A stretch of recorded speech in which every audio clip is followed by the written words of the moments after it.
All right, we're live. Hey guys, welcome to the Final Click Marketing Show. I am Ronnie Soud, and this is episode 1. I have with me Dania, who works with me here at Soud Marketing. She's a digital marketing analyst, and this is our initial show. And hey guys. Welcome. So normally we're here in our office together, but it's July 3rd, the day before Independence Day. So, we're going to be taking it a little easier. She lives a little further away from the office than I do. And so I think we're going to pull about a half day today. But, this is our initial episode. And we have a good show for you today. Dania is going to be talking TikTok, getting started, creating content, what some of the ins and outs of marketing your personal brand and your business up on TikTok. And then we are going to segue into creating content for all the different social media types. And I think we're going to wrap up with a little bit of a COVID-19 marketing and advertising update. So I'm going to hand it over now. So Dania is going to get started with TikTok. Sure. Okay. So I'm sure when you guys first think of TikTok, you just think of maybe your daughter or son using it and doing dances, like just 14-year-olds dancing to rap songs, but it's actually here to stay. It's not just a little trend over the summer. And, I'm sure you're asking why you should use it for your business. Well, TikTok has over 800 million active users right now, and it's growing exponentially every single day. I did a little research and I found out it's the #1 app downloaded in 2020, and research has ranked it number 6 among apps for consumer spending. So now's the time to get started. And if you wait until, a month or two even, you're going to have a lot of competition, and you're really going to have to find a way to differentiate yourself and gain followers. No, wait, that's a huge point. It was the #1 downloaded app. Yeah. And so far in 2020 or 2019? 2020. Wow, that's incredible. Okay. Yeah. So, but what's even better, and I think is awesome for small to medium-sized businesses, is the algorithm and just how it works overall. So basically, unlike Facebook and Instagram, you don't need a large following to do well on TikTok. So it really works with a really strong algorithm. The way your feed works, it looks like Instagram where, you scroll and you just get fed different videos, but it's not the people who you follow. It's based on what TikTok thinks you'll like to see. So for me, they know I work in Google Ads. So I get videos on Google Ads. I get, skincare tips and fashion. And the more you scroll through TikTok, the more it knows what you like, what you don't like. And it's really, really awesome for, I'll get videos for people who are brand new users who have 0 followers and they're relevant to me. And then I'll start following them because of that. So you don't have to spend any money to get seen. You don't have to be a crazy influencer with 1 million followers. So it's really great if you don't have a big budget for social media, and it's really great if you're a small business. So that's a good point. So that basically equates to it has really great organic reach. Right. So it's awesome for, even if you don't even know who your target market is specifically, and you're kind of new to this, TikTok just does it automatically for you. So if you're, let's say, a financial advisor, your video will be automatically fed to people who are already researching like retirement and stuff like that. So it's awesome. Interesting. Yeah. So that's why you should use it. Then how to use it. Go ahead. We don't, I was saying, in full disclosure, we do not have a TikTok account yet, but it's on my homework to-do list to get started with this weekend. So yes. So how do we use it? It looks really easy, but I think the hardest part of TikTok is it's 15 to 60 seconds long. So you can't be a rambler. You have to be really concise and really plan out what you're going to say before you film it, because you get, 5 seconds to say what you want to say. And I would say in terms of what content you should give is micro learning is a huge trend with videos, and TikTok is like the way to do it. So maybe you're on YouTube or Facebook, you've probably seen a video, you know, from Tasty or something where it's like how to cook a recipe or like this hack. And you learn something in like 30 seconds. That's the majority of the TikTok videos that I get and the ones that I like to watch. There's a hashtag called Learn on TikTok, and that has 8 billion views right now. Wow. So that's another great way to get discovered, is just from people going on that hashtag. So basically any industry can do this, just a how-to video. So an example for us would be some videos we're planning on making is 3 ways to improve your SEO on your website, or tips for making your Google ads more visible, stuff like that. Give me an example, Ronnie. So give me an example. I was thinking, and I'll tell you what you can do. All right. So I was thinking of this. It's like how to compare your Google Ads account versus your competitors, right? And, you know, I was thinking that, you know what, a really great thing, because you could do this in like a matter of seconds, is show them a search impression report, right? To where, you know, where your competitors are versus you. And if their numbers are higher or lower than yours, you know, because that's a piece of content that has a big impact, but you can show it in a matter of seconds, right? Right. And a lot of videos, we were talking about this before we started filming, but a lot of videos, you know, have maybe it's a 3-part series. So let's say what you want to explain, you really can't do it under 60 seconds. That's okay. Just split it up into 3 parts and just say, click my profile for more. Okay. Yeah. So you could do like, let's say you're a carpet cleaning company, like how to get a stain out of a carpet. Like it honestly, any industry can really use this format. And the number one thing that I recommend too is it needs to be evergreen content, which means it never really goes out of style. So I wouldn't use TikTok to promote your monthly deal or, you know, a summer special. I would use it for how-tos, like advice, things that people will always look at and it will always be relevant. Interesting. Okay. Let me ask you this. Is the content shareable, embeddable with anything? Yeah, you can send it over Messenger. You can send it within the app. You can also, a great thing about TikTok is there's a button where you can download any video. Even if it's not your video, you can download it. So you can download it and then share it through other channels if that's what you want to do. Yeah, interesting. Okay. It's really user-friendly, really easy to edit. So I mean, if a 12-year-old can do it, you can do it. So is that how, like, if you scroll Instagram and then you see, you know, like they've posted a TikTok video there, do you know, is there an integration or do they download it and then upload it up to Instagram?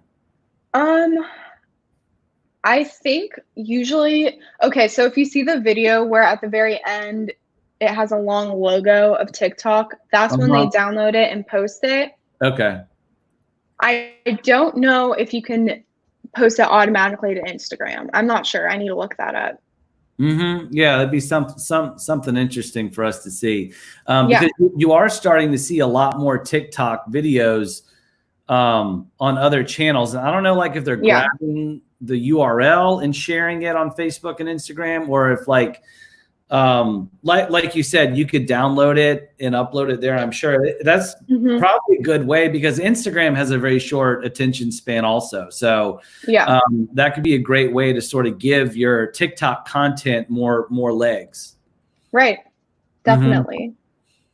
And then also get your Instagram following to migrate and join your TikTok page too. Following. Right. Oh, what is it called? What? Up on TikTok, do you have a page or a profile? Oh, do they aggregate it's your profile. It's your profile. But I forgot to mention, that reminds me, So the feed that you scroll through, that's not the people you follow, is called the For You page. For you. So Okay. because the algorithm is for you. Gotcha. Okay. So people also will put the hashtag For You page or For Mm-hmm. You. That sometimes works. This is Yeah, it's a interesting. great experimental app because it costs nothing. So you might as well try. Yeah, exactly. You have absolutely nothing to lose. And that's what marketing is all about. Like marketing is basically a series of experiments, right? Mm-hmm. If we knew ahead of time what the outcome of everything would be, we'd be, living in the clouds, right? But for every single client, every single business, and within every single industry, you guys out there listening, you have to get out there, try new things. If it doesn't work, it's not a big deal, right? Especially up on TikTok, because right now the user base of it is small enough to where just doing it organically is very productive. Right. That's awesome. Mm-hmm. So, this kind of, might segue us into talking about the different content types that need to go across all social media platforms, right? And so I thought this is a really good time to discuss that, because TikTok is sort of, what I would say they came out with a platform regarding everything that we already know, which is attention spans are lessening, right? Right. And they're lessening just across the board on digital media as well as traditional media too. And so they came out with something to somewhat combat that.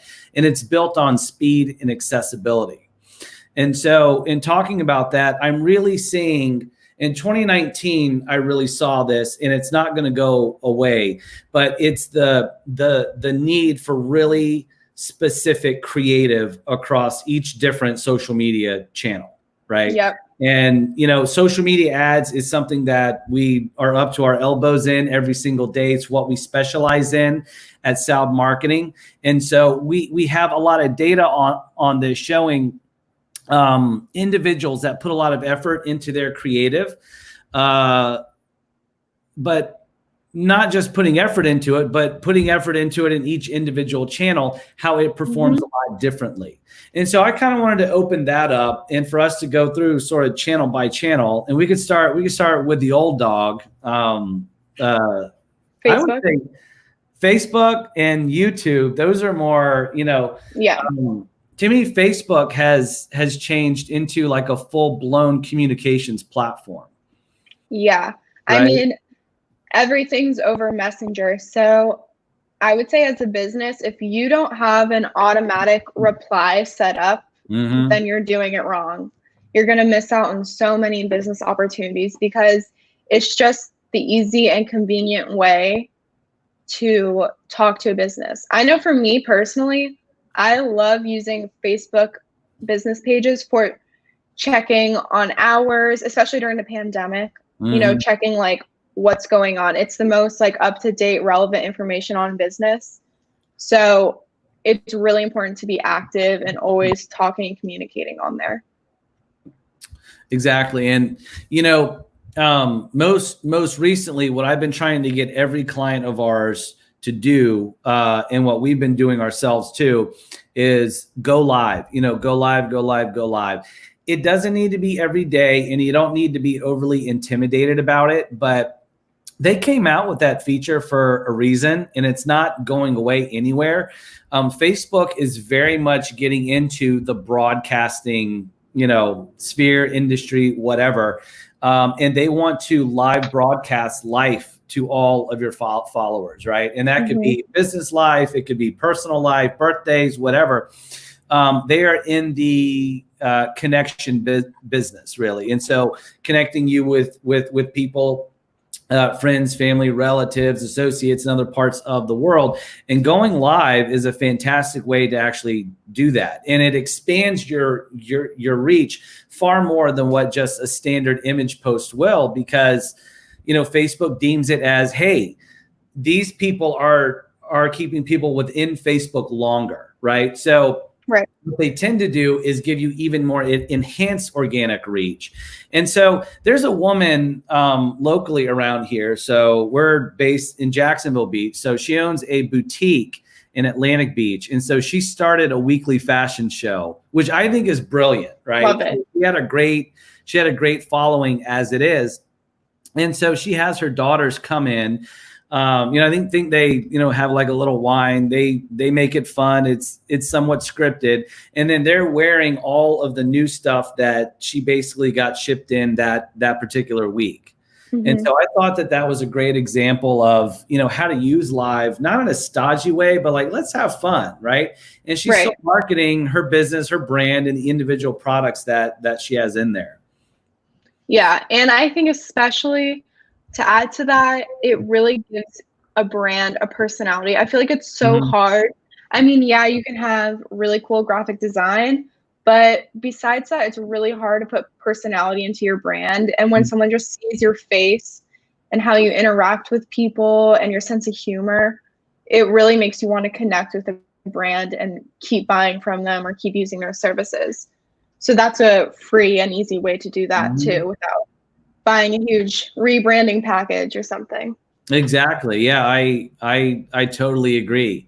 I love the communication that it spurs on too with people watching it, right? They send in questions, or if you make it a regular thing where they know to tune in every Wednesday or Friday, they get their questions ready in their head beforehand. And then when they tune in, they often ask those there. So it's almost like a great live Q&A for every business, Yeah. Yeah. If you don't know what to say during a live video, always do Q&A. Right. Those are always interesting to watch. I was also reading an article about live videos, and they had a really good point. I mean, it kind of seems obvious, but I mean, think about how much money companies spend on advertising during a live, like a television on TV, like a news broadcast or something. You get to do that for free with people that you actually, their names are attached to it. It's not like, okay, I'm advertising on this channel, I hope people watch it. You get to see who's watching you, all their demographics, all their information, and it's free. So, I mean, why wouldn't you do it? Exactly. And that's what I think too. I mean, people flip-flop so quick, right? Streaming services now, almost everyone has a subscription. Netflix, Hulu, Amazon, Sling is getting huge with that now too. And what it does is it cuts the barrier, the commitment, and it increases the accessibility of being able for them to find something personalized to what they like. And us live streaming as businesses is sort of doing the same thing, right? You can go and follow whoever you like best, and keep up with them in that fashion. So moving on from Facebook, the big recaps there, some of the big tools, of course you could still do your posts and upload videos and all that stuff, but where they're sort of migrating is in expanding their messaging, their direct messaging platform. And there's a lot of really cool automation tactics that you can use with that. And then also incorporating live into your regular marketing efforts. I would say at least try to do it, once a week. To really get the algorithm to expand your brand for free organically. So then moving on from Facebook, I would say YouTube, world's second biggest engine. They sort of deemed themselves, I think, as a split between a search engine and social media. And so they recently launched, I would say a couple years ago, live streaming on their platform as well. And so, what we're doing here, so we are live streaming using an app called StreamYard, which simulcasts us to Facebook and YouTube at the same time. So pretty cool. And I think YouTube is getting into the same business too. They're going to be a broadcast hub, Right. And I'm a huge YouTube fan. I don't know if you still are. Me too. Oh yeah. I use it every day. I love it. Me too. For everything, every question that we have, from gardening, decorating, cooking, even work stuff. There's a lot of great people to follow up there. So if we're having an issue with a Facebook pixel, because someone's website is built on a platform other than WordPress or whatever, YouTube is always a great resource for finding a bunch of different videos, and really helps up your confidence too. Because you get to see it, firsthand. Yeah, that kind of goes hand in hand with what I've been saying with TikTok, that micro learning trend. Like people are all visual learners now, no matter what the age, because that's how we consume all our information now, is through social media and videos. So yeah, it's a great tool for advice and for any service you're offering. Yeah. That's a good point. I really struggled in school. If YouTube was around, maybe it would have been easier. It wasn't. Yeah. So I graduated in 90. I used it a lot. Oh, I'm sure. Gosh, I could plug in like math questions and all that. I would have breezed through. Well, I know some of my teachers would just, put on a YouTube video for us instead of teaching. No kidding. That's happened a few times. Oh my gosh. Okay. What a great idea. There you go. I know. Offload the burden. Makes life a little easier. Onto YouTube. Yeah. So, so then I would say, really the next big one for us to discuss is Instagram. And as a lot of you may or may not know, Facebook bought Instagram many years ago and has been steadily upgrading the technology. There's been a migration, I think, of Facebook people that spend more time up on Instagram, in more often. That's not to discount what Facebook has. I still think that their engagement is very widely used, as well as a lot of their tools. Instagram was just sort of like the next thing. I would say probably like TikTok is where Instagram was like 10 years ago. Yeah, definitely. That's how I think of it too. I mean, for me, for me, I basically only use Instagram. Now I'm starting to do a lot more TikTok, but Instagram is definitely my main tool. And I would say, although all ages use it, it's definitely my age. I'm 23. So I would say like 20 to 30 to 40, that age range is huge on Instagram. Right.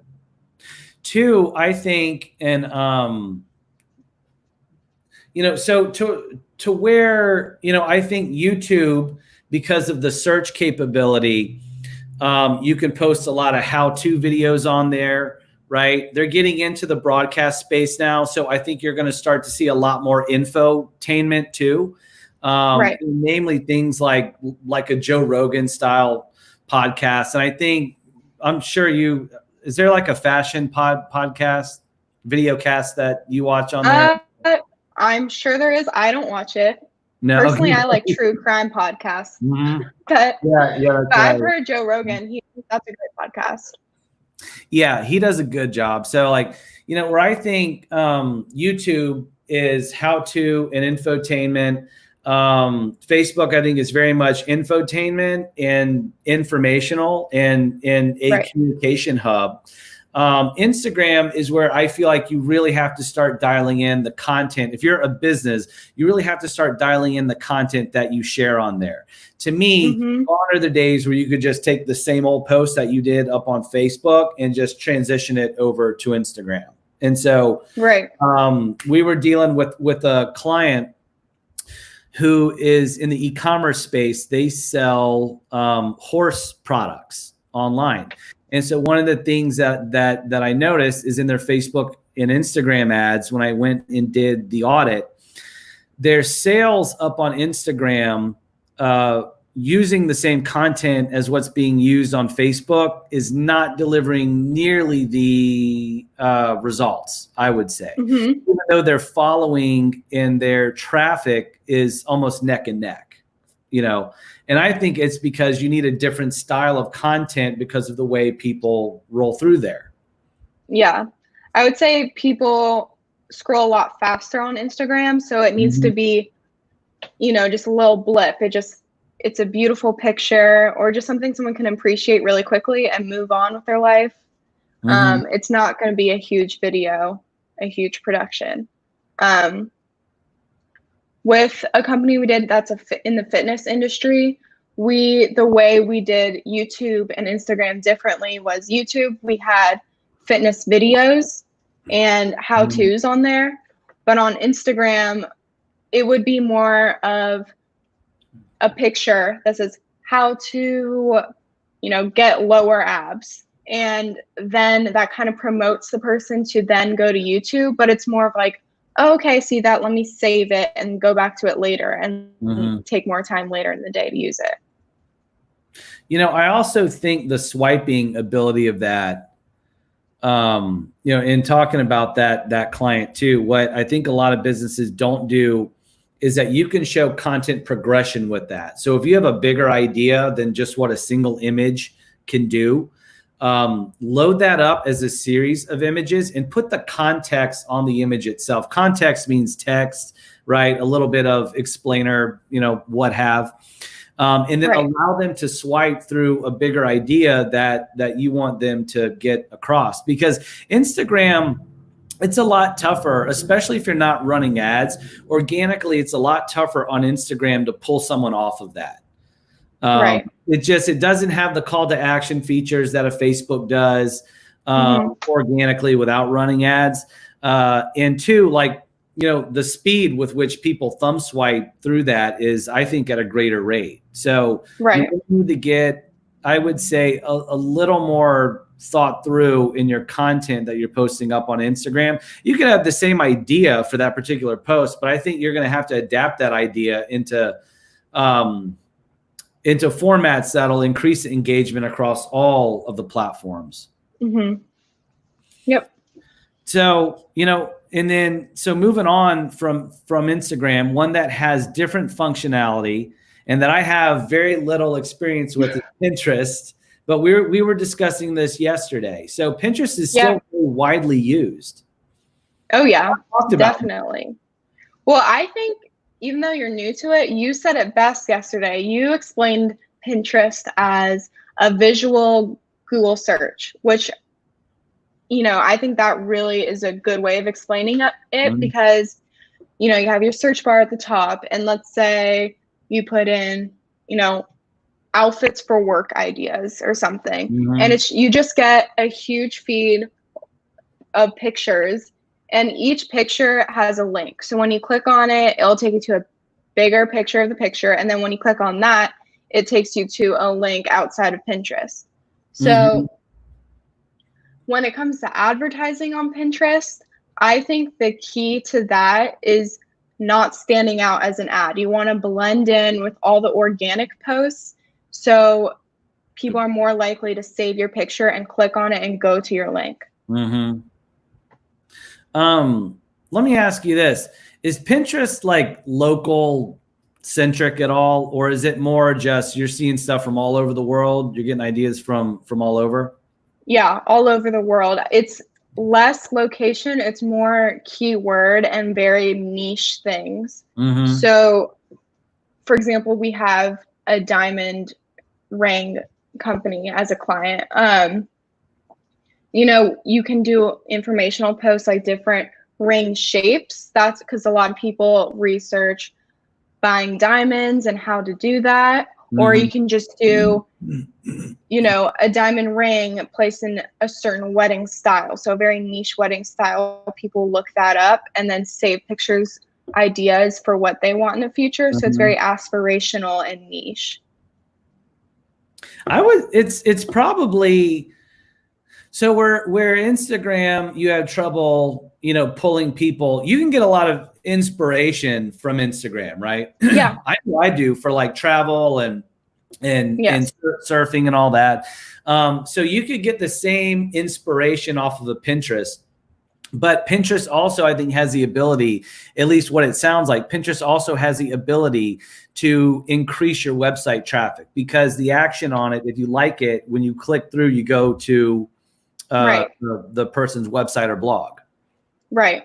So a great way to get people to click on it is the first example that comes to my mind is recipes. Obviously, recipes are a huge thing on Pinterest. So they'll have a beautiful picture of delicious muffin or something. And then you have to click on it in order to get more information. So maybe don't give all the goods on the picture. And so you kind of force them to click on the link.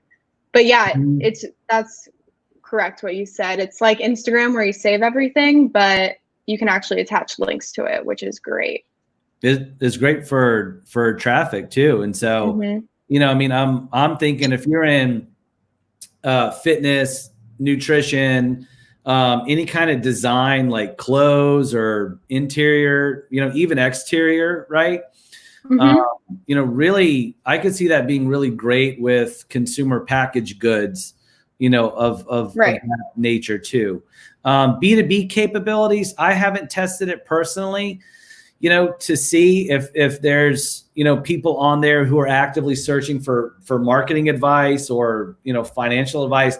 It would strike me as not being a great channel for that, but who knows? I've been surprised before. And two, if you're the only one doing it, then you're the only voice in there. Yeah.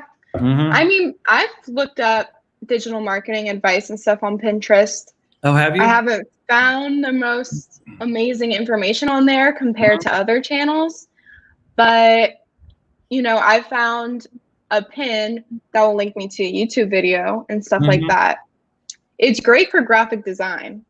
I know a lot of graphic designers use inspiration from Pinterest. Yeah. Okay. That's good to know. And so then, you know, kind of rounding out too, you know, we already talked about TikTok, and you know, great way to put it, micro learning on there. And so, you know, too, it sounds like if you could find a way to be micro entertaining as well, that could help your business really fly on TikTok. Yeah, you could also, you know, do those micro entertaining on Instagram stories and Facebook stories. That's a great way to do it. And in terms of when we brought up TikTok again, that reminded me of algorithms. So that's really important to keep in mind for Instagram and Facebook.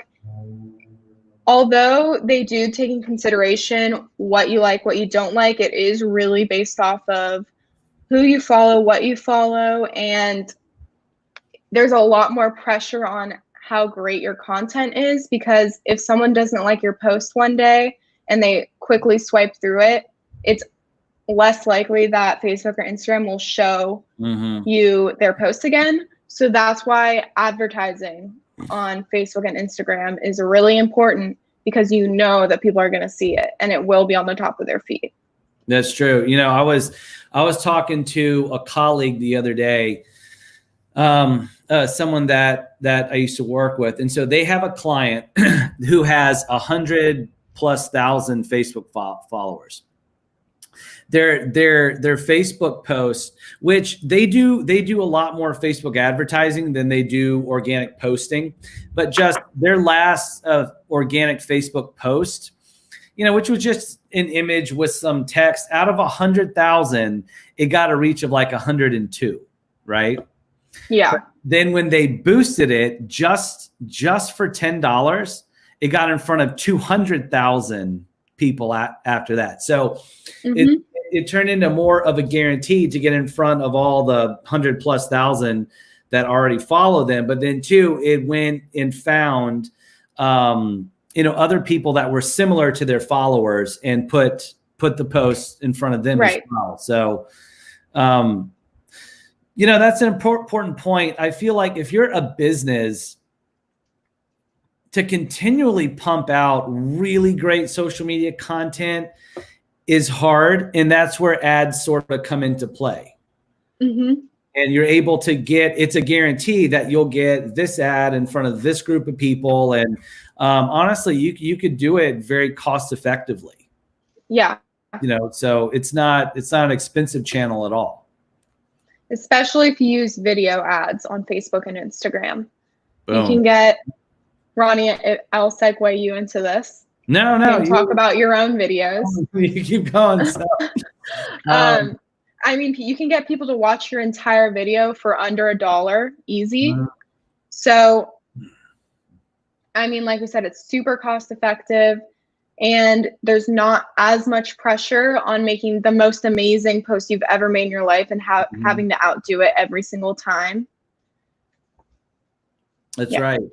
And because that's hard to consistently do for weeks and months and years on end. And you know, too, like you might have one really great piece of content that you want everyone within your target market to know about. And that's where ads is so efficient at getting your business in your profile in front of brand new cold individuals that have never heard about you at all. And it's able to do that for pennies on the dollar, especially if you're running video view ads. And so the way that we use video view ads is, so we have videos loaded, go through, you know, we build all of our audiences and stuff. And so we might start out testing, you know, like 25, 30 different audiences, but we're doing it with a micro budget. You know, I'll start out in testing at like $3 to $5 a day on a particular audience. And then of course we scale that up. But what we're seeing, the way that we measure is that if it's successful or not is on the percentage of 100% video views that we're getting. And so if you're getting 100% video views for less than $1, you know, mine are often in the 35 to 45 cent range. I'll buy that up all day long because I'm getting our brand and our main message in front of new business owners across all of Florida for less than $1. That's media that you just can't buy, you know, that kind of attention on any other channel. Yeah. And so, you know, we're starting to migrate that same methodology into other channels. Right now, I'm primarily doing it in Facebook because I talk a lot. And so I have trouble getting the video below 2 minutes. And so the video content does need to be shorter up on Instagram in order to even run ads there. And so what my engagement that I'm seeing is primarily that of up on Facebook. And so, but you know, YouTube offers the same exact type of robust advertising platform. Instagram does as well. They don't, although Instagram comes with time limit restrictions. LinkedIn also has time limit restrictions on that. And, you know, TikTok, of course, is built on, you know, what's the time count on that again? 15 to 30 seconds. 15 to 30 seconds. So, you know, what might be the play is making video content for TikTok that we then use as Instagram ads. Exactly. Yeah. And so we're able to kind of double dip in efficiency like that. So, well, good. You know, Dania uses social media, I would say, a lot more than I do. And she's across a lot more platforms. So it's great having her insight into this. And, you know, what I mean by use is that I think you follow a lot more people than I do, and you have a lot more different interests, and you actually use a lot of the information that you compile from there too. Yeah, definitely. I mean, I feel like my age group are self-learners. They discover brands on their own. And, you know, a big thing is the branding and the brand personality. So we learn about that all through social media. And if I go on a brand, if I want to buy from a brand, I'll go on their social media and look at what they're like and, you know, how on trend they are and stuff. Like that stuff is important to people my age. And with TikTok and Instagram, they make it really user friendly and easy for brands to do that. After you just have to keep experimenting and trying new things. And that is probably the most important comment of this entire show. Yeah. For real, is that you have to keep plugging in. And so when you experiment, you should be experimenting not just in the channels, right?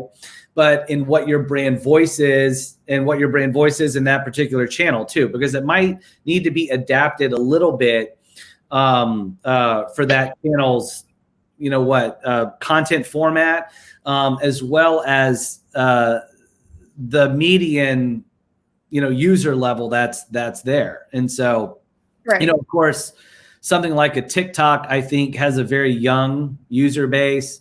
Facebook is from young to old, and Instagram, while it does trend younger, I think the biggest migration is in people over the age of, Definitely. Right. Well, my parents are on Instagram and stuff, so Mm-hmm.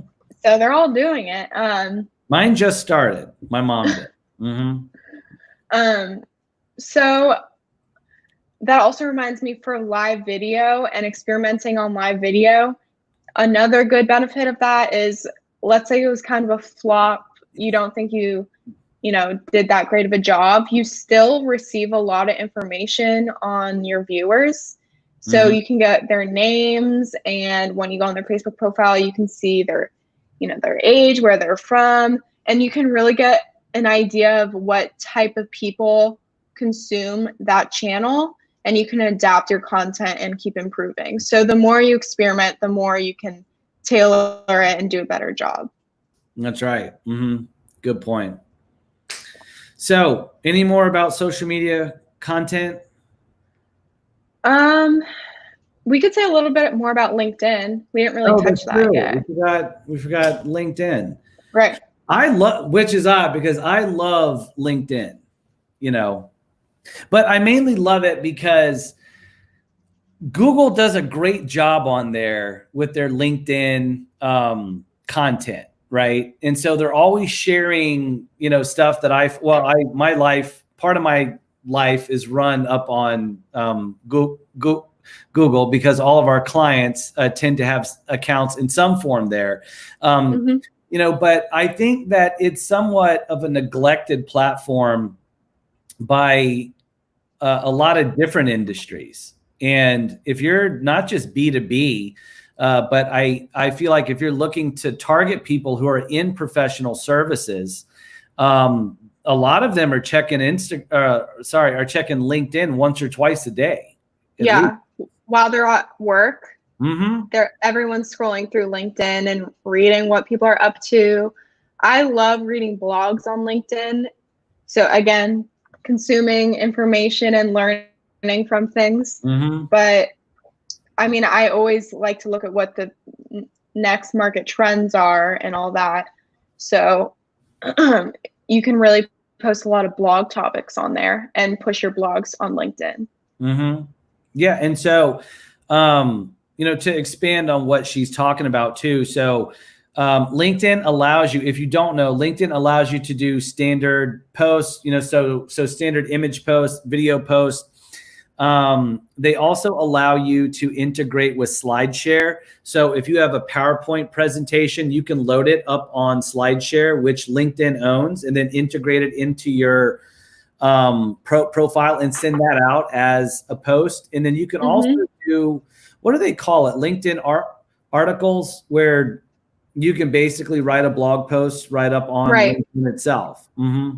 It's super user friendly and kind of does all the formatting for you. So that's nice, an added plus. Right. The hashtag system on LinkedIn is surprisingly powerful. Oh yeah. I get notifications every single day of, check out these articles under the digital marketing hashtag, read this article under this hashtag. So that's another way of, organically reaching more people than what's already in your network. That's true. And I think they do a really good job of aggregating all the content that goes on there too, because it could be, if you're one of those who likes to learn, up on LinkedIn, just like you can up on Instagram, you can follow a hashtag. But then I think that they do an even better job of aggregating the content that comes under that particular hashtag too. So I know LinkedIn was a huge area for me on my personal profile. In the coming months, I'm looking to get our business profile a lot more attention, add a lot more content on there, and make it a lot more of a hub.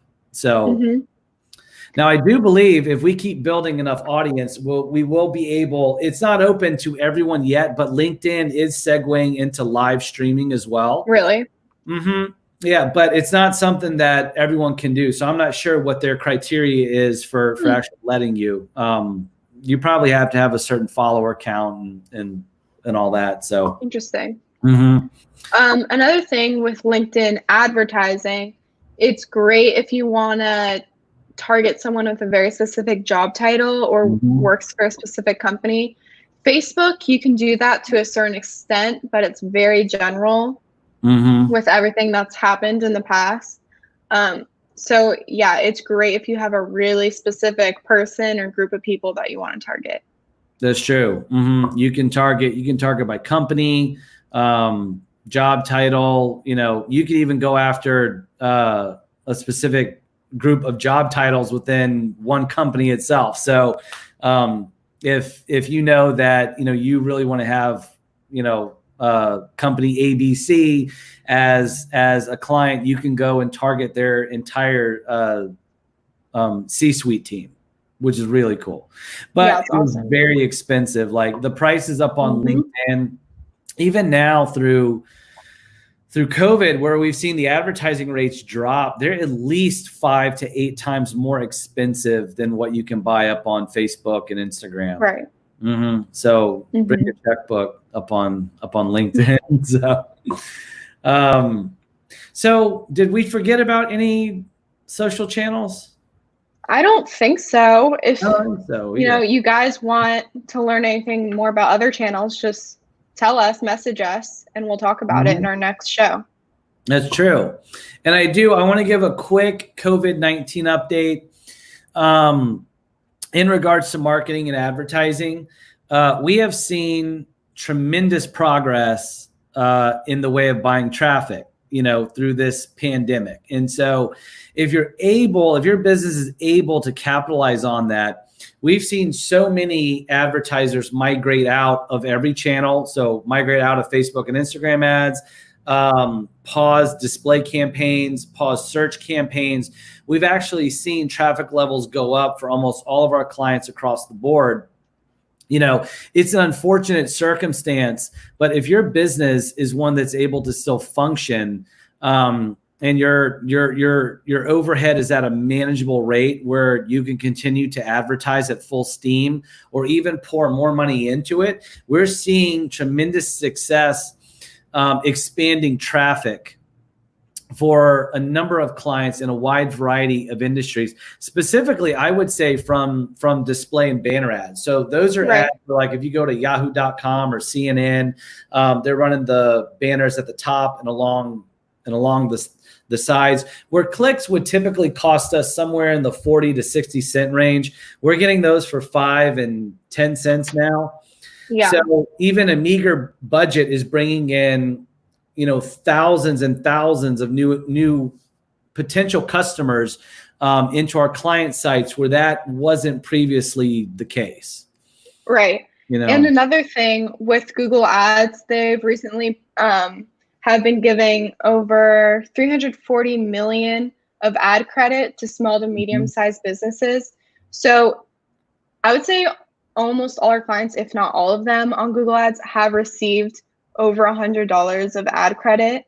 So Google Ads are looking out for the small to medium-sized businesses, and they don't want you to be scared of advertising because, like we said, all our clients have been getting a lot more traffic for the same or even smaller budget during this time. So don't be afraid. Exactly. Now's a really good time to get in. And two, you could even get in small and have a really huge bang for your buck now too. So anything else? I actually did want to touch on something else with COVID. It doesn't have to do with paid advertising, but I just think it's important to strategically think about how you can be more competitive in COVID, because I feel like with a lot of small to medium-sized businesses, they now have to compete with large delivery service industries. So like, for example, if you're a restaurant, you now have to compete with HelloFresh and Blue Apron. And for us, one of our clients is an auto dealership, and they have to compete with Carvana. If you don't know what Carvana is, that's basically you can buy and sell used cars completely online, and then they deliver and ship cars to your doorstep. So obviously they're doing really great during the pandemic. I mean, it's like built for this. So the way we've made our client more competitive in COVID is we've decided to make a basically a form where you can get a free appraisal online for your used car. So if you want to sell your used car, before the pandemic, basically you would come to the site, you know, talk to a salesperson, and it'd be a whole long in-person process. So now that we have that form, you just put in your car model, the mileage, etc., and you can talk to the person completely online, on the phone, via email. And that's a huge step that makes it a lot faster, a lot easier, and a lot more convenient. And it's a great thing that we can put on our digital ads now, because while you do have a leg up because you're a local business and people are very familiar with your brand name, during this time, people are a lot more likely than ever to switch to a brand like Carvana, where they don't have to worry about any contact. So it's really important to think about little things like that you can switch up to make yourself more competitive. So I've seen a lot of restaurants, instead of, you know, doing takeout, you can do sending people a cooking kit. So basically doing the same model as HelloFresh and stuff. And they've done really well. People really enjoy that.